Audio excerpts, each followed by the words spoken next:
All right, we are here with Bearded Monkeys Twistedq. Can you hear me okay? I got you loud and clear, man. All right, how are you doing tonight? We're doing pretty good. A little tired, but overall, can't complain. You getting geared up for the year. Absolutely. About 10 days, we hit the road for a 3, 4 week stretch, and then we'll take a little time off and hit it again. That sounds fun. So introduce yourself and tell us your team name. My name is Dave Patterson, and I am on Bearded Monkeys Twistedq, and just glad to be here and ready to have a good time and ready to make barbecue a lot more fun. Oh, I completely agree. So where did the name come from? This is what I was curious about. Well, it's kind of a long story. It's like I was living in Georgia, and I ended up moving back to Florida because that's where I'm from. And then um, when I moved back to Florida, there was a barbecue contest that was going to be in the town I was living in, and I'm like, well, I need to figure out what I'm going to do. And I always knew I wanted to have something with the name Monkey in it because I coached high school hockey for 4 years, and my kids always bought from Hockey Monkey or something Monkey. And then I was a big fan of, Fast and Loud with Richard Rollins and all that Yeah. out in Dallas. And then, and then it's like, what about Bearded or something, something with Bearded, because that seemed to be a big thing going on a couple of years ago. And then I started playing with names and play with names. And then it's like, well, I'm always twisting my recipes. So then I started playing with the order of it. And finally I just came up with Bearded Monkeys Twisted. I'm like, but I don't want to put barbecue and I don't want to put this. Why can't I just use the letter Q? And then it stuck. So Bearded Monkeys Twistedq is how it come about. And it's usually the interesting names kind of get remembered, and it's kind of your hook in barbecue too. It is like the first that comp that we did. I had a guy come up to me and go, dude, that's the coolest name. People may not remember my name, but they're like, you're that bearded monkey guy. That's me. And I've done my job. I'm happy. When I met you at the Royal, that's one of the things I was like, I've got to find out why this name is what it is. Yeah.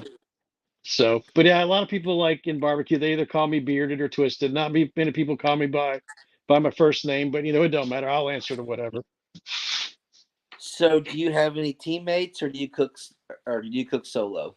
I do have a teammate. She's been my teammate now for about 3.5 years, and she has about 3.5 years of barbecue experience. So, prior to her, coming to cooking with me and hanging out, for her, barbecue was, a chain restaurant of barbecue. And now she's like, I hate you. I can't eat barbecue anywhere now. So, which is cool. I like it, but it's just nice. Yes. So, when did you start in competition barbecue?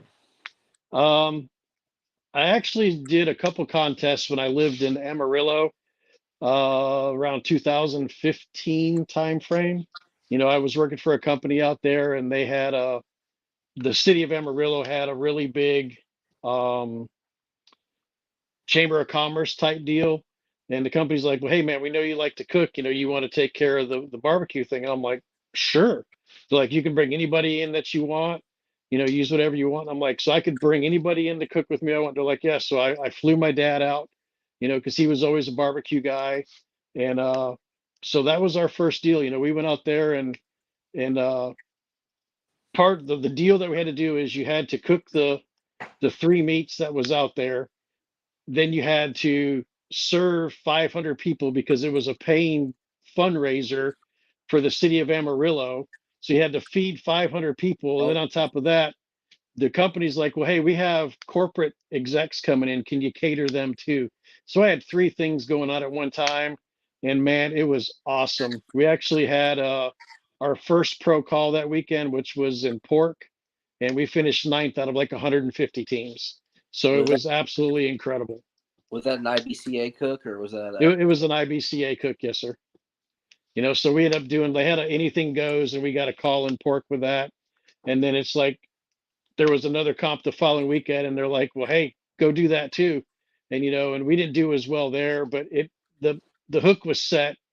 So I really started dabbling in more and more barbecue. I mean, I'd always been cooking and I've always been doing barbecue, but I really got into I wanted to learn more about the art of what they were doing for competition barbecue. And then, like I said, when I moved back from Georgia in 2018, I really got the bug, when I come down here getting ready for that comp, and we just started cooking and cooking, and it's been going ever since.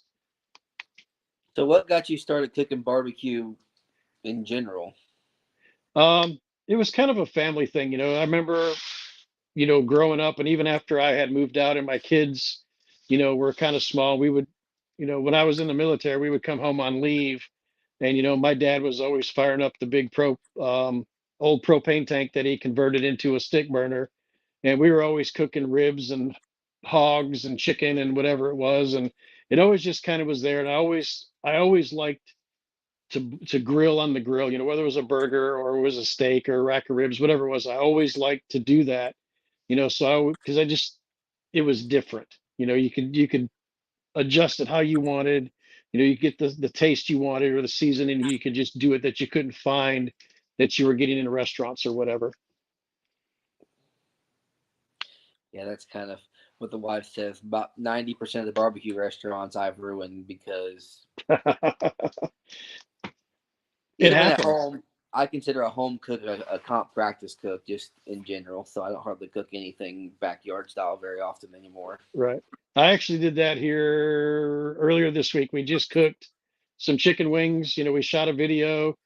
We did some chicken wings and just enjoyed the having a good time. Sometimes it's not always about cooking ribs and butts and pork and all that. It's just cook something and have a good time with it. Yeah, speaking of that, you guys just started a YouTube channel, didn't you? Well, yeah, we actually launched it about 4 years ago, but I Okay. hadn't done anything with it because I just wanted to save the name just in case somebody got crazy and like we're going to take it. So I got it. So we decided, hey, um, let's just upload something, start getting some subscribers, start putting it out there, and start adding some more content. So we're going to try to do, a couple videos a month for right now, just to see what happens, and then we'll just see where it goes. Yeah, so if anybody's out there listening or listens to this later, give them a subscribe and watch some videos. Yes, please. Right now, all I have is my chicken video up, but it's been pretty good. It's got about 2,000 views Oh on wow. TikTok right now. People doing it, so it's kind of cool. I think there's about 10 or 12 views on YouTube because I haven't really pushed it real hard, but we're going to start getting there and start, getting our social media footprint a little bit bigger than what it is now. Yeah, that's what we're trying to do too. So, who is your biggest barbecue mentor? Oh, biggest mentor. Well, I mean, when I started looking at uh, barbecue in general. You'd watch, Pit Masters and that, and then to have a lot of those guys that were on the show actually in the county that I live in here in Florida was really cool. But I'd say I have a couple. I mean, first off, my dad was always a barbecue guy. We were always, cooking turkeys and stuff like that at Thanksgiving, as far as family style or backyard barbecue. But I would say my biggest mentor on the professional side would have to be Rub Bagby from Small Boys. I mean, um, there's a funny story. Rub and my mom actually worked together at the school that he taught at because my mom was a SRO, so they knew each other pretty well. But I had never met Rub until about 5 years ago. And but when I come home on leave and see mom, and she's like, "Oh, that's that guy. He's just, he's cooking barbecue. He's selling it." Well, fast forward, that guy is Rub Bagby, Hall of Famer. I mean, this guy's, we call him the godfather of barbecue in Florida because he's just absolutely amazing as a cook. So, I mean, he was a pretty good influence. He was the first class I ever took, so I really appreciated and respected what he gave. Now, I have taken other classes with other barbecue guys, but I think Rub is, has been a really big influence for me. There have been others since then, but I would say he was probably my biggest one. Yeah, he was on Barbecue Pitmasters. I've seen one of the episodes that he was on. Yeah, well, he was actually on there twice. Don't ask him about the meatloaf because it's a touchy subject. But hey, he's a good guy. He's got a good attitude, and he's so much fun to be around. And he's just one of those type of people that he just instant respect. For what he's done in barbecue and for what he's done in general. It's just he's an awesome dude. No, I definitely have to agree.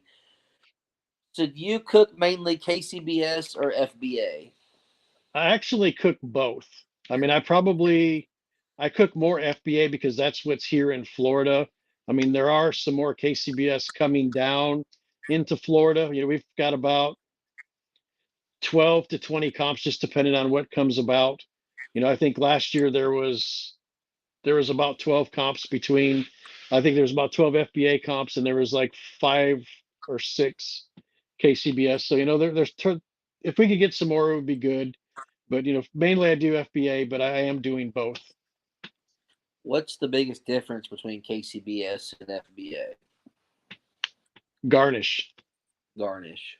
garnish, you know, because like KCBS, it's 6 pieces, it's all on greens. You know, you make your AstroTurf and you turn it in. FBA is a meat contest, you know, so you don't put greens in it. It's a disqualification if you do. And so you have to be more creative on the boxes you build because, I mean, if you just put 6 pieces in it, you got a pretty light white looking box. So you have to use a lot more and be more creative on what you do. So you actually end up cooking more. So I guess it would be the big difference is, you know, garnish, and you would probably spend a little bit more on the FBA side as far as trying to fill your boxes. Isn't there an hour between turn-ins there too, instead of the 30 minutes?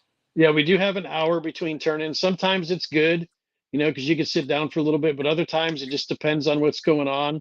You just don't have time. You just go right through it, you know, to make it work. So it all comes down to how your cook is going in the morning and then how well you're sticking to your timeline. I'm not sure I'd like the hour between or not. Sometimes once I start turning in, I just want to keep it rolling Yeah, and get it done. But I don't know. But then again, it'd also be nice to be able to rest for a few minutes between them. But yeah. I mean, I don't mind the 30 minutes and I don't mind the hour.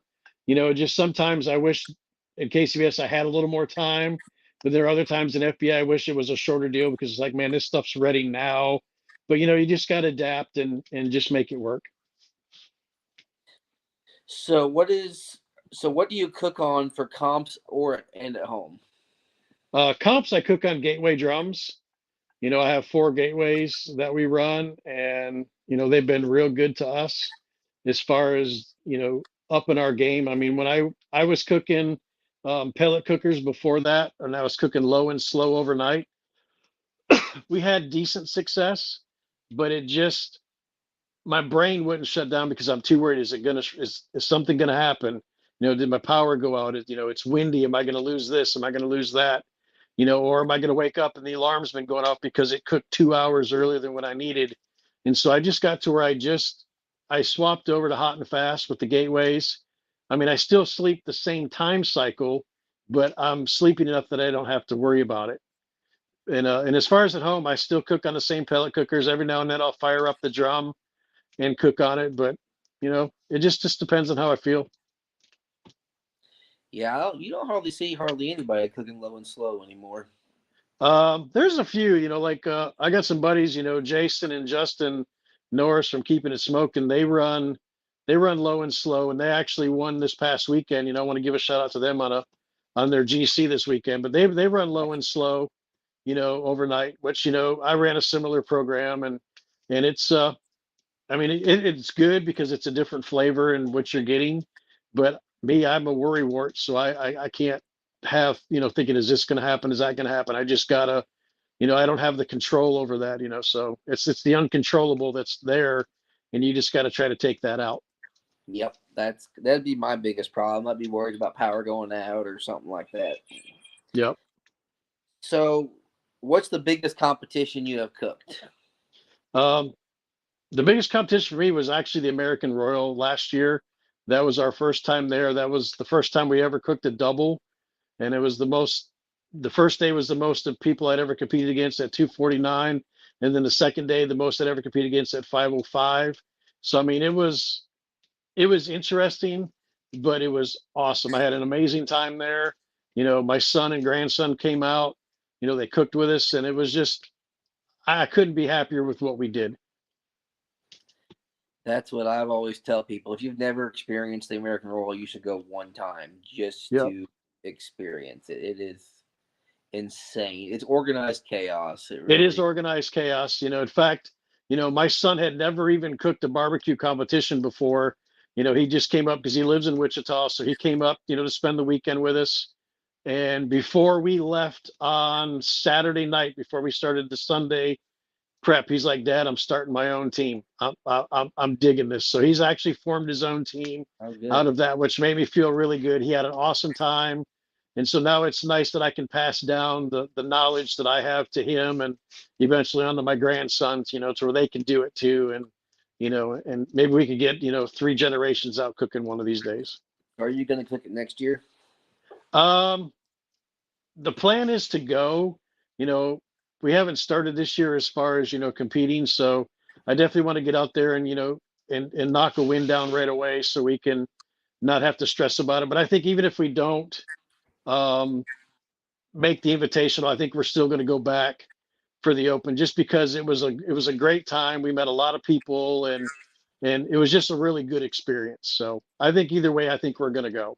It's like a barbecue family reunion. It's the strangest. Absolutely. 500 of your closest barbecue buddies. Yes.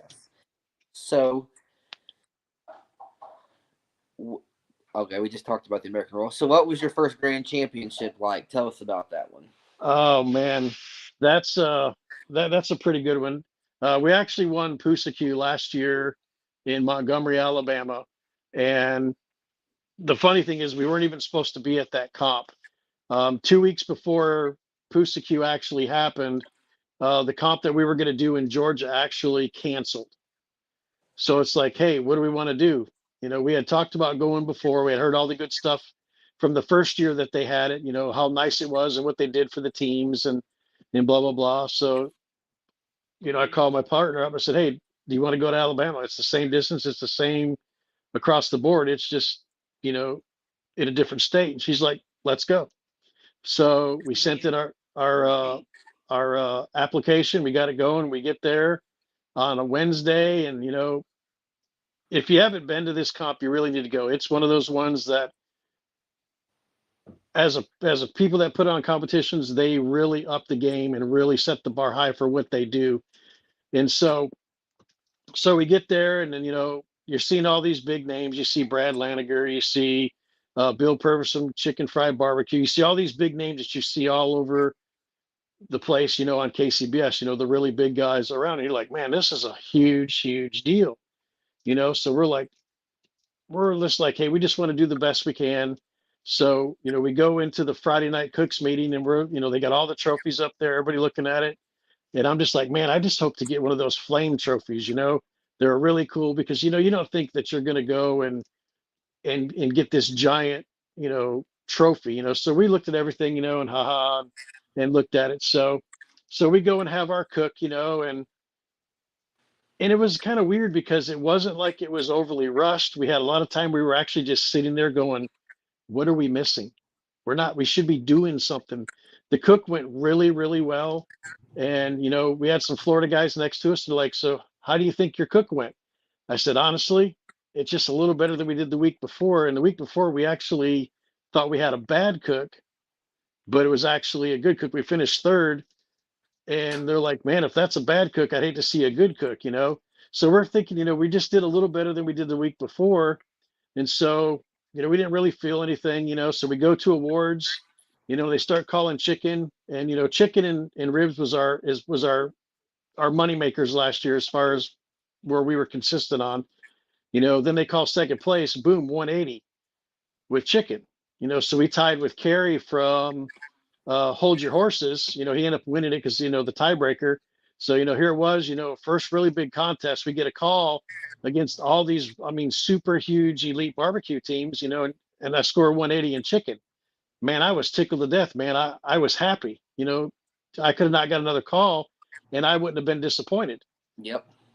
So we go into ribs, and ribs was a good deal for us last year. Boom, we get a call in ribs where we've got a fourth in ribs. And I'm like, man, I got that flame trophy. Hey, this has been a really good weekend. I'm stoked. Well, we go through pork, no call in pork. Well, it showed because, we struggled in pork all last year until the last, 2, 3, 4 comps. Anyway, I think we finally figured something out. And then we get into brisket, and brisket was either hit or miss for us last year. Either we were on or we weren't. There was no in between. All of a sudden, bang, we get a fifth place call in brisket, and I'm like, holy crap, man! We had a pretty good deal. Well, I'm going up, to collect my award, and Kerry catches me and he goes, "Hey, dude, you just won this." I'm like, "Nah, I didn't win it." I said, "Pork is going to kill me." He goes, "As long as you didn't stink it up," he goes, "this is yours, dude." And I'm like, "Nah, there's no way." I mean, there's too many good cooks here. So, they get into the overall and they start counting them down and counting them down. And I'm like, man, Pork is going to kill me, because I figured I'd have been, top 10. So here we get into the top 5 and they still hadn't called.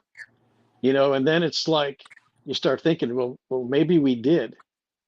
So they get into 4th and they get into 3rd, and it's just like, I don't know, man.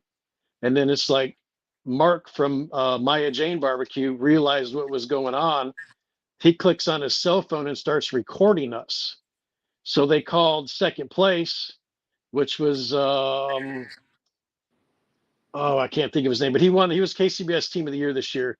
He was 2nd place, and then it hit. Oh my God, we just won this. So you got all your buddies there, that drove up with, there's 15 or 20 of us, and they finally called our name, and it was the most unreal feeling that you could ever experience. But what was cool though is a lot of people don't see that. They just hear the name, they hear the yell, but they don't see the behind. Well, Mark had actually recorded the whole thing where you could see what was going on, man. It just to see the emotion and everything, even looking at it today, was like, wow, man, that was intense and insane. But it was an amazing experience to go up there, to beat, to be to win an event against some of the elite, best of the best barbecue guys, and for them to come up to you and go, "Hey, man, you really kicked our tail today. You did an awesome job. That's awesome." I mean, you couldn't ask for better. Oh yeah. And the funny part about it is Christy, man, she's the promoter for that. She kept telling us in emails, "Hey, make sure y'all bring something to take this trophy home, because we ain't taking it for you." And I wasn't thinking nothing about it, because like, I'm not going to win that. Well, we won it. So then it's trying to figure out, how do I get it in the trailer? How do I get it home? I'm 600 miles from home, you know. So, but yeah, the casino there, they were real nice. They had the guys, loaded in the trailer, and then we just did everything we could to secure it in there and make it good. But man, if you've never been to that event, man, that's one you got to go to. It is awesome. That trophy probably weighs more than me and you combined, probably. It weighs about 300 pounds ish. It's I don't know if you can see it back there, Yes. but it's chainsawed out of cedar, so it actually smells really good in the house here. And the funny thing is, it's actually in 4 parts. I don't know if you can see the chicken here, and then the pork and the pig. They're mounted, but they're separate. And then the base of it is a separate piece that it's mounted to. So you can't grab the bottom. You can't grab the chicken or the pig. The cow, I don't know if you can see it, but it's got the horns on it and Uh a tail. You can't grab that either. So there's just a little bit of spot that you can grab it from. So it took 5 guys to load it in the trailer for me, because they couldn't grab it anywhere.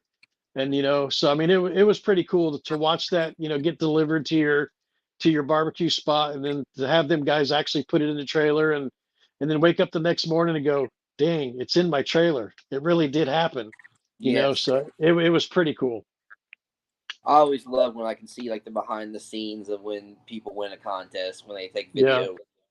Yeah. I mean, for Mark, I had never met Mark prior to that weekend, and I didn't even know who he was when he took the video. I found out from a buddy of mine, like, "Hey, man, this guy took a video of your deal."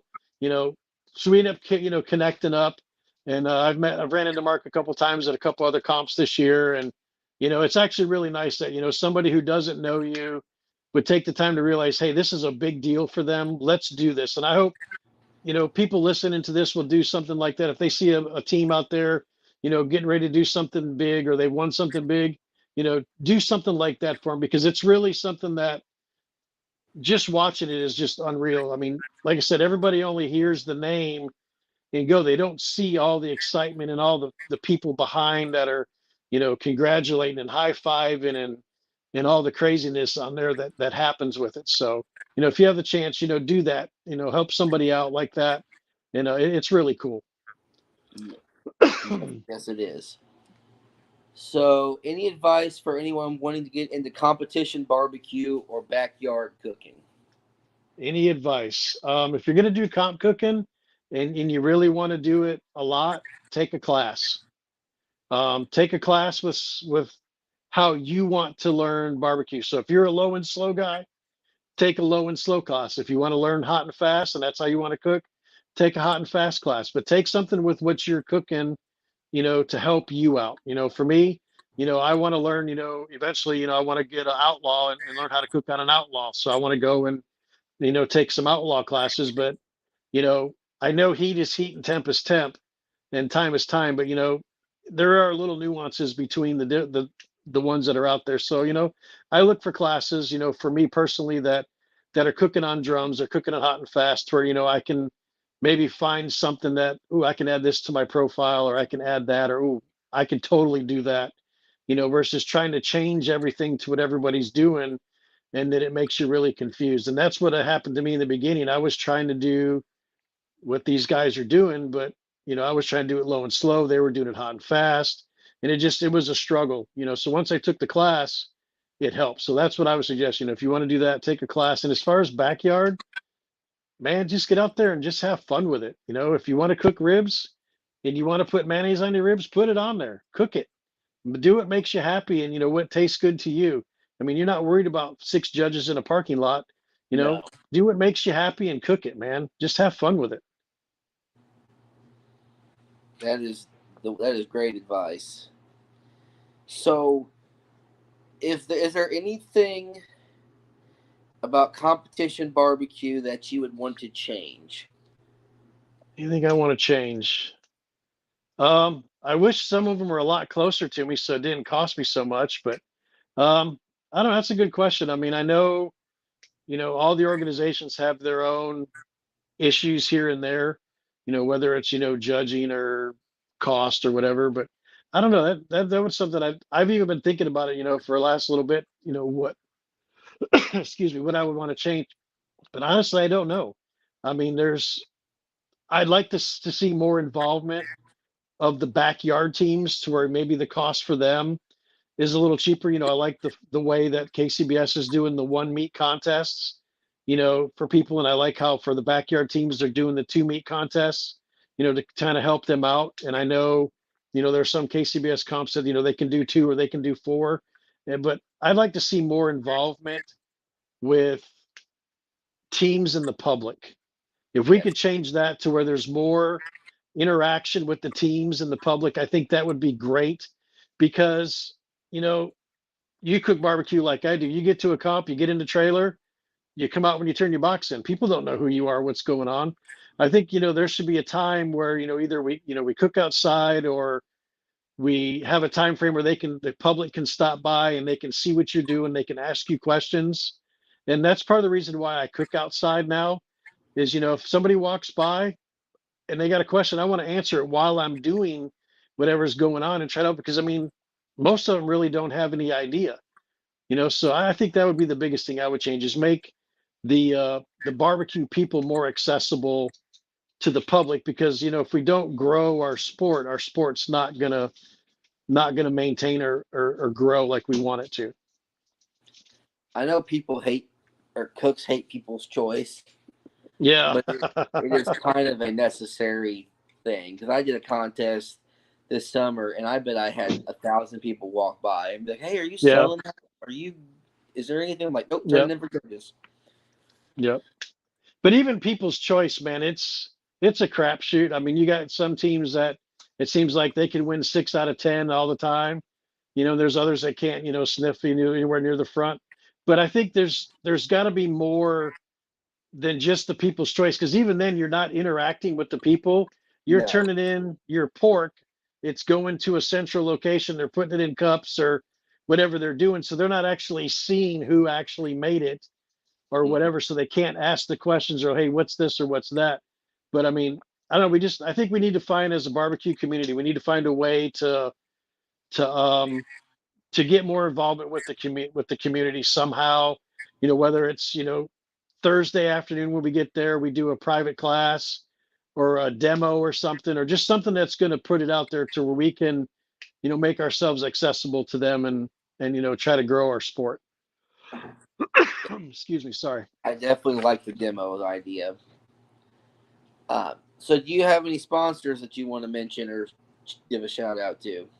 Sure. I got a couple. I've actually just picked up, made it official on Tuesday that we signed up with Voodoo Chef here he's in the Tampa area, and I've actually did a couple events with them this year, last year and the year before with they have, like, they call a burger bash, but what they do is they use it for fundraising for high school kids to get culinary education if they want to go off to college.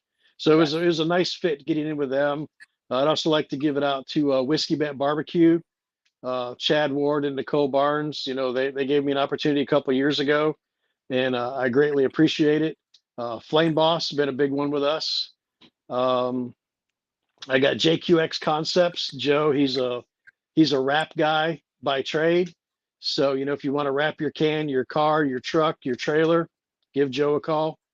Let's see, make sure I'm not forgetting anybody. I'm, oh, I think I'm missing somebody, but it'll probably hit me here in a minute anyways. So, So what was the biggest adversity in a barbecue competition that you have had to overcome? biggest adversity. Well, that actually happened last year.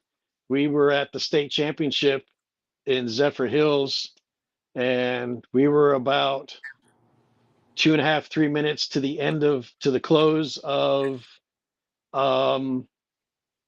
turn in, and we're walking out the door, and the wind catches the door and knocks the box out of our hand, and the box hits the ground. Oh man. And it's like, what do you do? It's like you don't have time to think. So we went and took what we had left that didn't make the box, made another box, turned it in with time to go. So we basically built a box in 30 seconds, turned it in with like less than 10 seconds to go on the clock. I mean, just absolutely crazy. And we ended up finishing 12th with the category, but it's like, man, it wasn't even the good stuff that made the box because it hit the floor. So I could only imagine how it would have been if we could actually had the good stuff in there. And it's like, looking back at it now, it was funny because it's like, hey, it does happen. You hear stories of, people going to turn in their box and that it drops on the ground and everything goes and there's nothing you can do. But, you know, at the time it wasn't funny, but afterwards, just like we kind of laughed. It's like, hey, we still made it. You know, I have a friend of mine, Tim Malloy with the Backyard Bros, and he's like, dude, just turned it in. You know, some points is better than no points. Yep. And it's just like, that's all I'm thinking, man. Let's just get it turned in.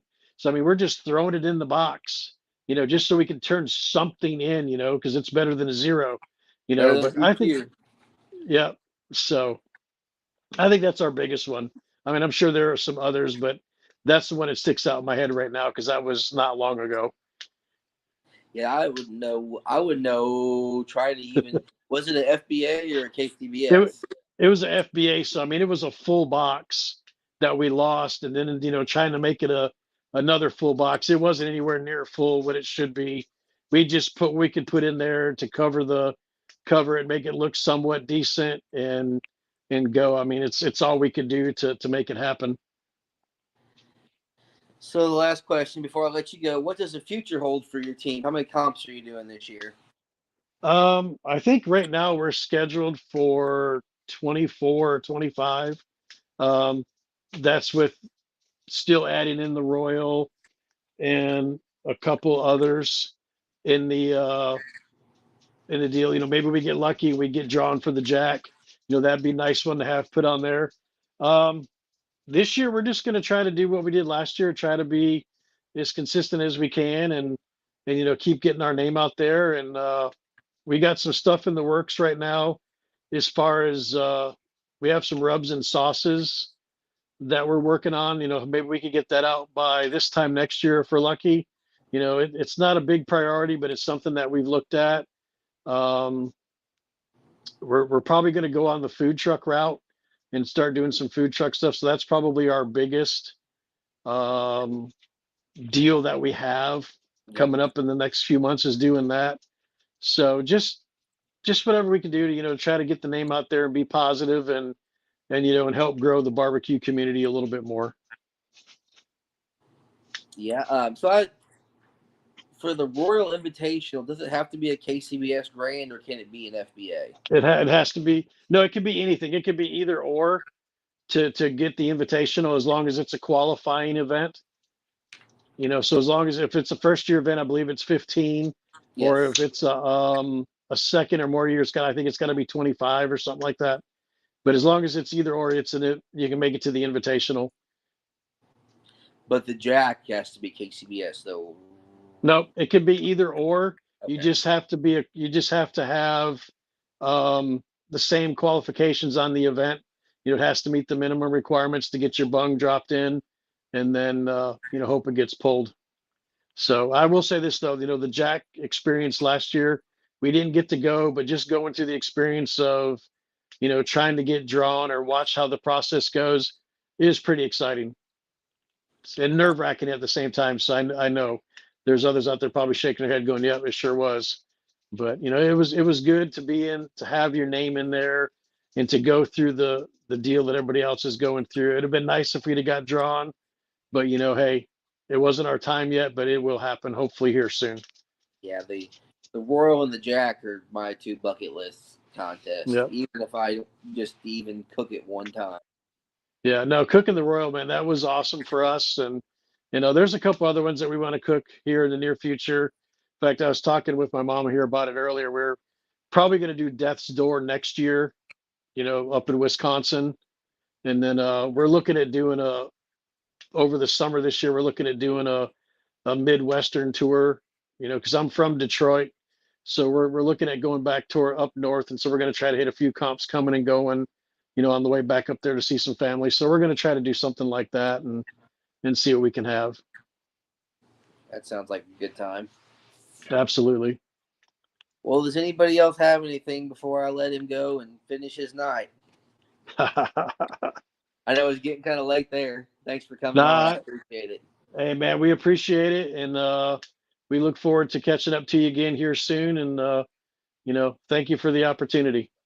Like I said, if you haven't get a chance, subscribe to his YouTube, like his or follow his TikTok, and hit us on Facebook, hit us on Instagram. If you got questions, send them to me. I don't mind talking and helping. If I don't know, I'll find somebody who does.